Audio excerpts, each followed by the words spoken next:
I would. AFC. Talk about Johnny Manziel. Want to do that? We could do that. Speaking of laying an egg. Speaking of, right. Johnny football with his first career start, and he did as some expected a rookie would do.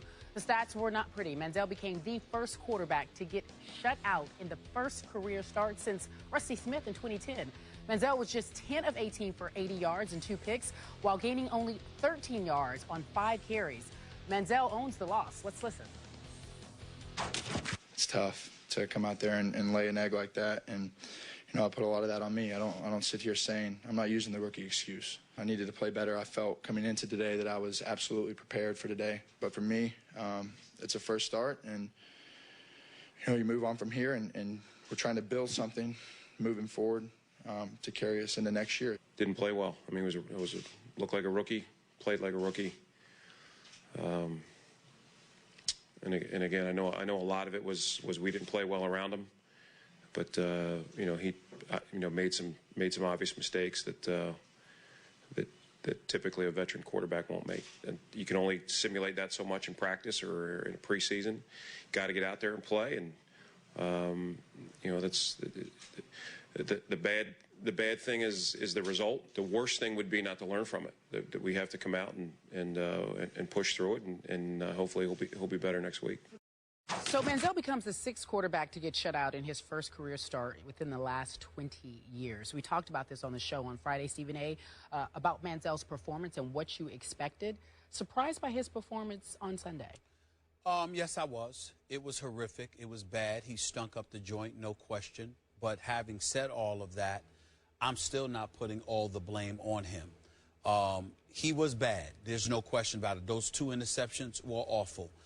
I stand by what I said prior to the start, Skip, that I thought he should have been in there, and I have no regrets about that. I'm not going to jump ship on this kid because I still think he has promise, even though he gave an abundance of credence to those who were critics of him, who said that he didn't belong being a first-round pick and all of this other stuff. I tweeted last night, Merrill Hodge looks like a prophet. You understand? And yesterday, he's got 6th-round talent. Well, I wouldn't go that far, but he didn't look like a first-rounder. That's fair to say.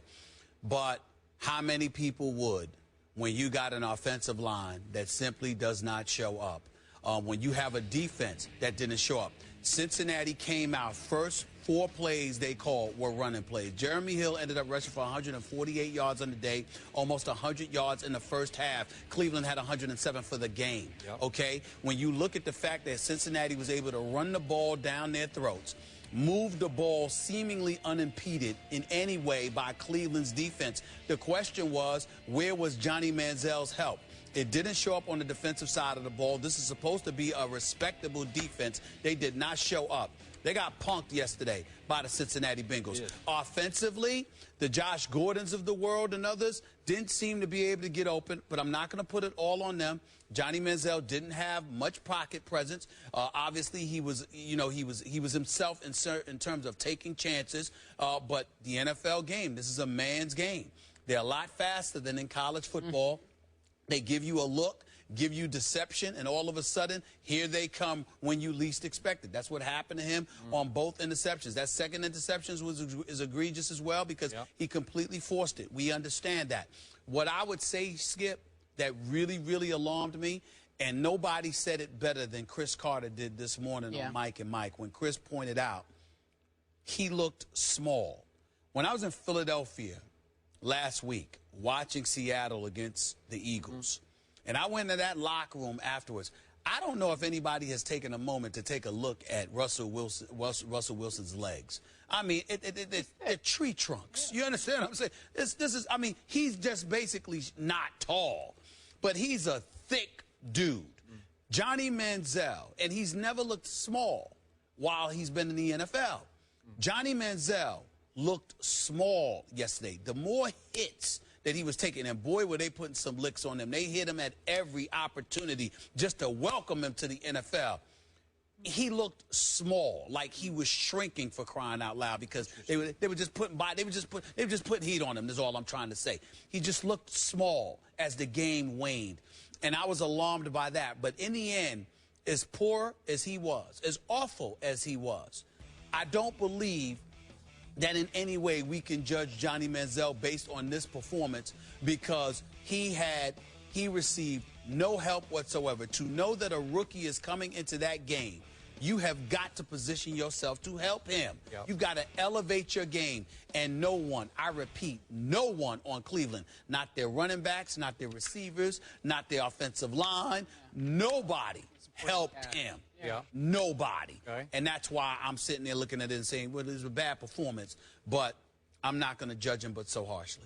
Okay, those are all very valid points. Before I leave your Russell Wilson point, remember, Russell Wilson measured 1 1/8 inches shorter than Johnny. Okay. And I don't know how much Russell Wilson weighs because I didn't look it up before the show. I didn't know we were going to talk about this. But Johnny has told me, he'll go 205 to 210 during the season. You know, it fluctuates a little bit, but he's a stout little man. I know. I'm just telling you that when I looked at Russell Wilson, it looks like his legs alone weigh 210 pounds. I mean, Russell Wilson's at 206. Okay. So I promise you, he might be a little thicker than Johnny, but not much. Okay. Okay? All right. All right. Didn't look that way yesterday, but I Okay. got you. Now, back to the question. Johnny says he didn't want or deserve the rookie excuse. I think he deserves a little rookie excuse here. Right.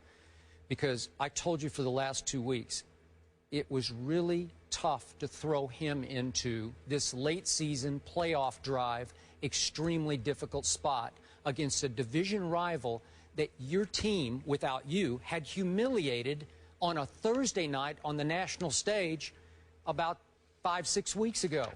They came in spoiling for revenge against a young quarterback who just turned 22 years of age, who's easily hateable. He might be the most hateable player, and he brings a lot of that on himself, but he's got the most easy to mock sign in all of football. Yesterday. They did again and again and again. And obviously the Bengals were leading the division. They needed the game badly to hold off Pittsburgh and Baltimore, not to mention to bury the Cleveland Browns. So this league, as I try to tell you, it devours its young quarterbacks. It's hard in these spots, man. And he looked like an awful rookie quarterback. You're right. This was horrendous. It was painful to watch. Everything was wrong with Johnny Manziel yesterday. He was way too amped in the first half. I couldn't even recognize him. He bolted the pocket way too quickly. And I'm going to remind you that his last year at Texas A&M, he led the nation in passing percentage from the pocket. From the pocket. He's a deadly pocket passer to me. He can throw darts. But we didn't see it yesterday because he was so indecisive on the first interception he threw. He actually threw 3. One got called back. Yeah. But the first one he threw, he double clutched on the deeper out that he threw. And if you double clutch against Pac-Man, he's going to catch up. Exactly. He's going to pick it and off. Pac-Man said he had no clue what was going on He out said there. he was He had slow. no clue. Yeah. Well, he also said he had no clue. Slow on the draw, like slow with the football. And then to me, Stephen A., I saw him make one good throw all day. Could we see the one pass to Josh Gordon where he set up on time and on rhythm, and boom, the ball was gone, and he's got velocity now to Josh Gordon, who catches it on the curl in and then goes the other way and gets, I don't know, 10 or 12 more yards. So that's the Johnny I barely saw yesterday. Now, was Josh Gordon covered a lot, whereas receivers cut? I guess so. The line, as you point out, broke down often. Cincinnati was amped, man, on defense. And then when Jeremy Hill is just basically running you off your own turf and you fall behind and further behind and further behind, and he tries harder and harder to do more desperation heaves, well, bad things are going to happen to Johnny Manziel. Let's be fair about something here. For people like myself who thought that Johnny Manziel could make some noise, I didn't think Cleveland was going to win the game because of Johnny Manziel. I thought what would happen is that Cleveland's defense, which has been around pretty much all season. Now remember, Joe Hayden got hurt in the game. He did, which is a huge loss. Which is a huge loss. But I'm thinking Cleveland's defense is going to show up. It's going to be tight, relatively low scoring. Yeah. And as a result, they won't be able to have a blitz party the way that they did. Yeah. Okay, so what would happen is that they have to play with a little bit more caution. Yeah. And as a result, Johnny Manziel's improvisational skills, combined with the spotlight that tends to assist in Cincinnati shrinking, would come to light, and somehow, some way, Cleveland would end up escaping with this game. That was the thought process. Nobody anticipated that Cleveland's defense would be steamrolled the way that they were steamrolled yesterday. And to me, I understand that Johnny Manziel is the biggest story here because of name recognition and et cetera. But the big part of all of this is Cleveland's defense did not show up. Yeah. Before Joe Hayden got hurt, Cincinnati was moving the ball at will. Yep. At will. They were doing whatever they wanted to do. And not A.J. Green, of course, because he had Hayden on them. But Cleveland's defense was getting steamrolled. Keep that in mind. All right. I agree.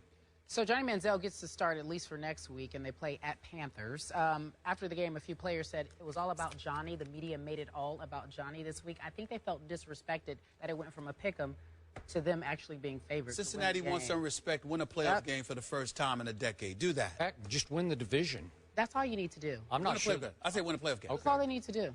They've been to the playoffs the last 3 years. Win a playoff game, and then Cincinnati, you can come talk to me. At the top of the hour, we're talking about Eagles again. Okay? We're going to talk about Aaron Rodgers now, though. You say that, you say that like y'all care about how I feel. We do care Y'all about how don't. you... Not today. Not today. Y'all don't care about me today because of him.